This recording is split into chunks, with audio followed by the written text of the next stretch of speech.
నా సైన్యంలోని వీరులు పలు రకాల అస్త్రశస్త్రాలను ఉపయోగించగలిగిన వారు ఎందరో ఉన్నారు.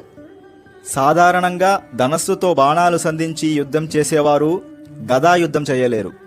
గదాయుద్ధం చేసేవారు మల్ల యుద్ధం చేయలేరు. కానీ నా పక్షాన నిలబడిన వీరులు అందరూ కూడా గదాయుద్ధము, మల్ల యుద్ధము, ధనస్సుతో బాణాలు సంధించి యుద్ధం చేయడంలో, ఇటువంటి పలు రకాల యుద్ధాలను చేయడంలో ప్రతి ఒక్కరూ కూడా ఆరితేరినవారు. అలా ఎందరో నా కొరకై వారి ప్రాణాలను కూడా త్యాగం చేయడానికి సంసిద్ధులై యుద్ధానికి సిద్ధంగా నిలబడి ఉన్నారు అని అన్నాడు దుర్యోధనుడు.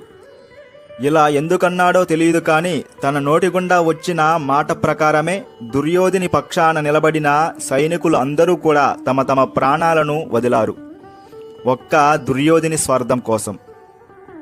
అలా చెబుతూ తన పక్షాన తన సైన్యంలో ఎవరెవరు ఉన్నారు ముఖ్యులు అని